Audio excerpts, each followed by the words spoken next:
So here we got a 1980s Mueller post or flushing hydrant, and we're disassembling it because it was just impossible to operate. And you can see Daniel's finally getting it going, but man, he's been jerking on that thing and yanking on it for a while, and he's already gotten some other parts polished up. Like over here, that's the hold down nut. It was all covered in grime and disgusting, and now it's much more pretty. So we'll do the same thing with this operating nut here, and then we'll clean this out in here. You can see there's a spot in there for a couple of O-rings, so we'll replace those O-rings. Go ahead and clean the stems, threads, put a little grease in there, put it all back together, and she'll work just like new. The problem is this just hasn't been there's a screw that goes in there, or you could put grease or oil in there, which we recommend oil, but anyway, and then there was a screw on the hold down nut as well, but nobody does that, and it doesn't get operated for a while, and it doesn't take long at all.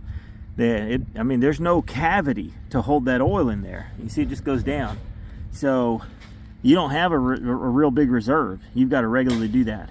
Anyway, I'll show you what it looks like and how well it operates when we're done. All right, so we doused it with oil. You can see he's opening it nice and smooth. Go ahead and shut it back down, nice and slow. So, works like butter now.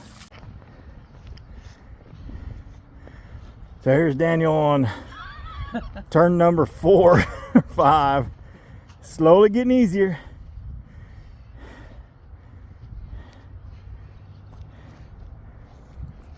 And that's what the biggest problem with these, and like with a lot of hydrants, you don't do maintenance on them regularly, you're going to struggle and breaking them apart and getting them ready. But once you do that, man, you can clean everything up, get it operating good, and they're like brand new, just like that last one.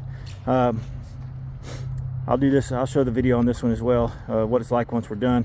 Same thing, we've already pulled the hold down nut off of there.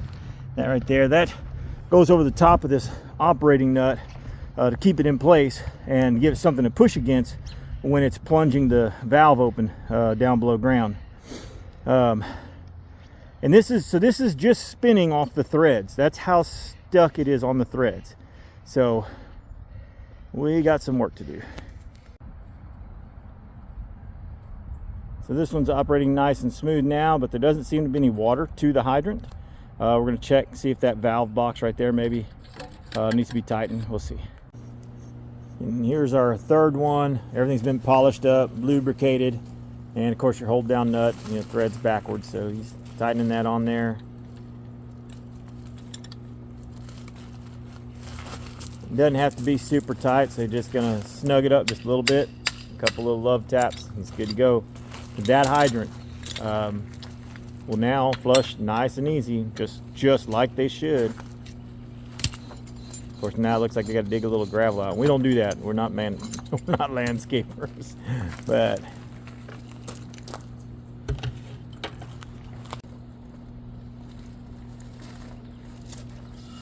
there we go.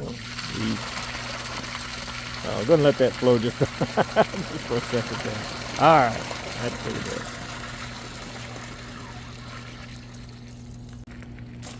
So that does it for 3 of these standard post hydrants that we've done.